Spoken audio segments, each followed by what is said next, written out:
Have you ever been asked to do free work? And have you said yes? Okay, me too. But now, on reflection, why have we said yes? Is it because you didn't know how to say no? Is it because there were no responses or templates that you could go back to? Is it because it was such a great opportunity that you thought if you said no, it would go somewhere else? And so in this video, what I want to do is share with you 11 ways to respond if you have been asked to work for free. According to research, 44% of us between the ages of 16 to 29 are saying yes to free labor. As a freelancer, that is costing us over $5,000 a year. And there's other research to say that Brits are burning out because we are working £26 billion worth of free labor a year. Outside of that, if you just look at the gender divide, according to national statistics, for every 16 hours a week that a man does on unpaid labor, especially in the household, women do 26 hours. And if you look at the UN's website, that's over 300 trillion that we are displacing from the global economy. The point is that so many of us are doing free work, possibly because we don't know how to say no, because we think that we're going to miss the opportunity, it's going to go to somebody else, or we're not going to have our spotlight in our moment. And at the start of 2024, I had 2 words of the year: finance and focus. And honestly, the amount of requests I've had over the last few months to do free gigs, free work for large corporations that are very profitable it's really not something that I would like to promote anymore. That's not to say at the beginning of 2020 I didn't do free work. Now, of course, I had just started my business. This was before my book, before the BBC radio show, when I was really just starting into the world of work as a self-employed individual, that I did a lot of free work. I did a lot of skill swapping. I did a lot of networking.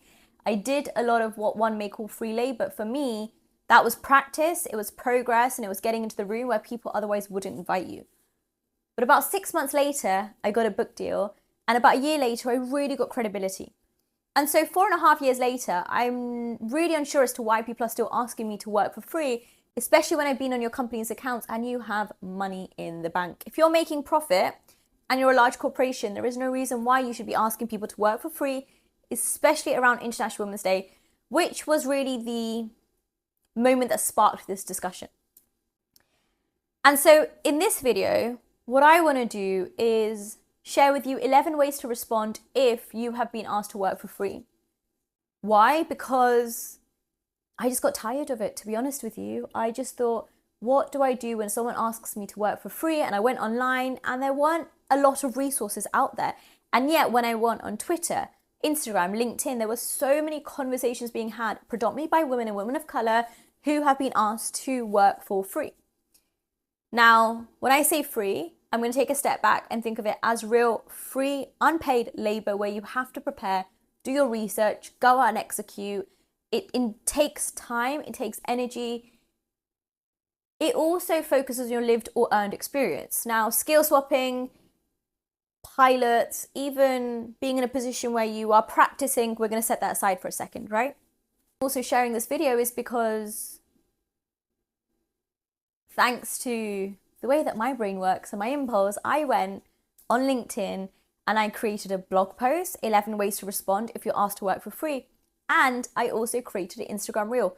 Both things have gone viral and had so many significant and beautiful comments that it just showed me that there is a real gap in the market. And so with the amount of YouTube videos that do exist, I really want to contribute to the content that's already out there by adding value and making sure that somebody can take something useful away. So in this video, I am going to share 11 ways that you can respond back when someone asks you to work for free. And I would caveat that you have to adapt these based on your communication style, your culture, the community in which you're in, the industry even, or the people you're speaking to. That doesn't mean that you need to kind of, downplay them by any means. It just means that these are, let's say, 11 master templates that I'm going to speak through, and hopefully they'll show up on the screen. And then you just take them away. And if you have had a success story, come back and tell me, because I think it's really important that we don't gatekeep and we help people build their confidence and their careers, but also get that bag, especially when companies have the bag to give. but they rather spend it on tangible services like food and drink rather than people's lived or earned experience, where they're taking days to practice before coming and presenting. And honestly, it just takes a lot of energy, a lot of time, a lot of patience. And honestly, it can be exhausting. And so I understand that this content might be more relevant to people who are in the service-based industry, or if you're negotiating a pay rise or going for a promotion, or kind of having that one-to-one relationship with the decision maker. It may not be as important from a product-based set. But I think it's relevant to everyone. For those of you who are thinking, who is this girl who is talking to us on the screen and sharing her top tips and templates? Such a valid question. My name is Sonya Barlow. I run my own business. I have a BBC radio show, a best-selling book called Unprepared to Entrepreneur. Outside of that, I'm a keynote speaker, a thought leader, and a content creator. I have had the pleasure of being in spaces that naturally weren't meant for me. And so I completely appreciate that when an opportunity comes your way, more times than not, you're going to say, hey, I really want to do this because of X, Y, and Z. And so by no means am I saying don't go and do it. What I am saying is know your worth and know your value and know the power that you hold before you go back and you respond. And so on that note, how to respond to someone when you are asked to work for free. Response number 1, thanks for thinking of me. Can you let me know what budget you hold for this opportunity? Template number 2, based on widely available data, the average price of such project is X. Can you please let me know what you have committed for this work, either now or in the past? I appreciate this opportunity, and I also understand that you have no funds. So in return for this activation, are you able to provide me with a testimonial, feedback, and professional pictures in exchange? The reason for that one is because sometimes it is really expensive to get professional headshots and pictures, and you can use them to leverage your next opportunity. Also, a testimonial and feedback, especially from a big brand, might help you get into the door somewhere else. A really good example being one of my first gigs was with Santander and Royal Mail. I'm not going to lie, I didn't even know that you could charge back in the day. I was just excited that they were going to give me free food and pay for my train ticket. But what I did do is I asked for not only a picture, the use of their logo and a testimonial, but also an introduction to one person in their network. And so an opportunity that I executed early 2019, which was, let's say, free, actually then became a paid opportunity by the end of 2019, when my main contact recommended me to one of her friends and her wider network, and I was flown out to Berlin. And that was with King, the founder of Candy Crush, which is exciting, right? But it just shows that sometimes what you can leverage in terms of assets, testimonials, it just shows that sometimes what you can leverage in terms of assets and testimonials can really help you when you are then going for that next step. Number 4, what have you committed to a similar opportunity of this kind in the past? Number 5, I'm curious. Number 5, I'm curious. Number 5, I'm curious. What is each colleague's internal training budget, and can we unlock this? Now, this one's a really interesting one, because what you might not realize is a lot of large corporations actually have training budgets for their colleagues, and it's more tax. And it's better for their taxes if they are able to unlock it from a training, learning and development perspective. So don't be afraid to ask, especially if you are executing in that field. Number 6, based on your request, my hourly rate is X and my long-term project rate is Y. Can you please let me know the number of hours that you propose, what the end output looks like, and therefore then I'll be happy to send you a scope of work. Number 7, I appreciate that you may not have direct funds, so I suggest donating to charity X or social enterprise Y. Now, the LMF network is actually set up as a CIC, a community interest company in the UK, which means that it's able to access grants, it's able to access donations. It's not set up as a charity, but not as a fully limited company. And so at any point, if people are unable to pay me as Sonya Barlow, I do most definitely try and redirect the funds into the LMF network, which we then use for our mentorship programs. And it has worked and it will work. And I'm really grateful for all of our partners that have supported us. But it's just also about being smart with the movement of money. and making sure that ultimately your end goal, it has been met, but also you're able to provide that impact. Number 8, I'm confused as to why you are paying for coffees and drinks and people are paying for their tickets, but you have no budget available for this opportunity. Now, that might sound a little bit more assertive, but it's really important to ask where that money is going, especially when some conferences, the ticket prices are £200 to £2,000. Speakers are not being paid. Sponsors are paying a hell of a lot of money to actually even be there. And they are paying for the catering services. Like, you're not going to go up to a barista and be like, hey, can I have this coffee for free in return for a social post? Some of us might, because some are content creators, but the typical person won't do that. And so I think it's also really important for companies to recognize that that's something that they have to navigate. Number 9. I appreciate this may be an internal community project, but I too have to pay rent and expenses are not paid by exposure. Exposure also doesn't guarantee new business. So for that reason, I've outlined the time and the tasks that you have briefed, as well as the financial plan. Please let me know if this is possible. Again, it sounds a little bit assertive, but you really have to own that space and let somebody else know that coming and delivering a keynote, which is often what I do for an hour, is not an hour's worth of work. It takes me anywhere between 5 days to 2 weeks to prep just for that 1 hour, taking into account the opportunity, the audience, the message, the pace, the projection, the practice, and obviously the experience that you've had prior. Number 10, since you asked for a workshop for women to know their value and to level up themselves in the workplace, it's ironic that you're asking me to deliver this for free. I appreciate your requirements, but I'd like to understand what payment plans or alternative payment methods you have, especially when it seems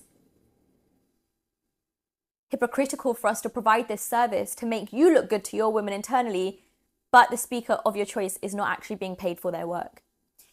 Now, trust me, that might sound like a little bit harsh to you as the listener, but if you can put that in an email in a polite, and that was polite too actually, in a way that you think is relevant for your decision maker, it makes a big difference. And I say this because International Women's Day in 2024, the theme was Invest in Progress.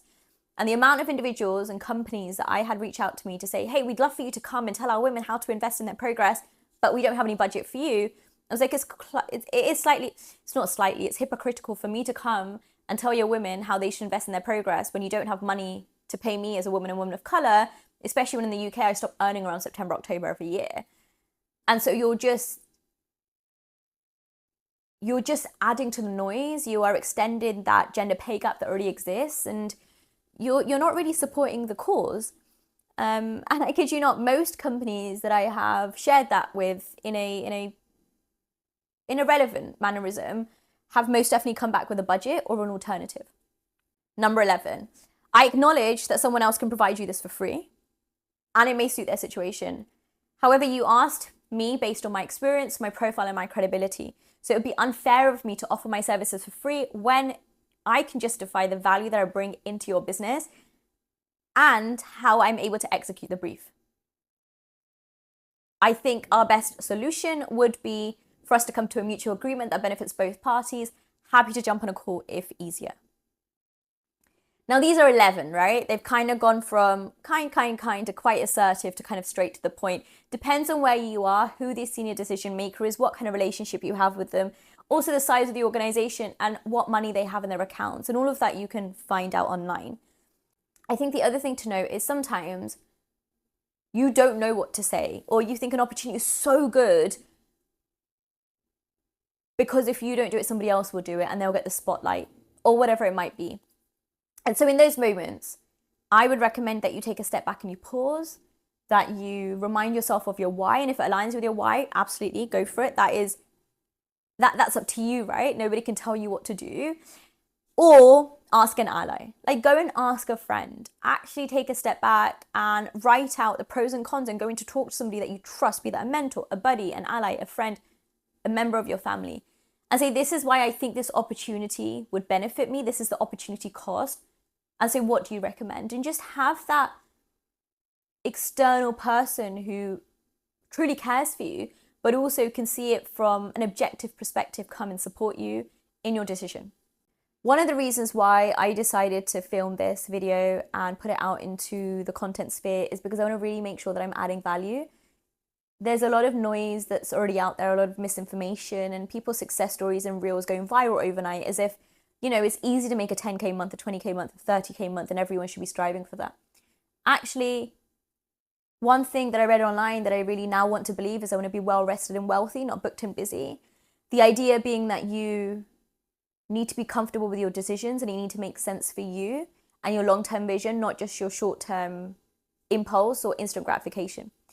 I think outside of that, I feel like I have a duty as a brown woman especially to show up and to share my learnings and not gatekeep so that we can build the capabilities of everyone around us, the confidence and therefore the careers, which is a big part of the work that I do with my business, the LMF network, but also another part as to why I believe that it's important for me to show up in these spaces like YouTube. Because if you don't see someone who looks and feels like you, then you may be in a position where you think you can't be in that space, and that isn't necessarily true. So even if there's one person here who has taken something away, I'd really like it. I would really like it if you could drop me a line and let me know. If you have any questions, I'd really recommend you again drop me a line and let me know. And any feedback, just slide into my DMs or put it in the comments. I want to create content that is evergreen and that is not adding to the noise, but is adding value and is making you feel good about yourself after you've watched it or you've listened to it. And so that really is where I plan to move forward. And so those were 11 ways to respond when someone asks you to work for free. My name is Sonya. Hopefully you've enjoyed it, and I will see you very soon.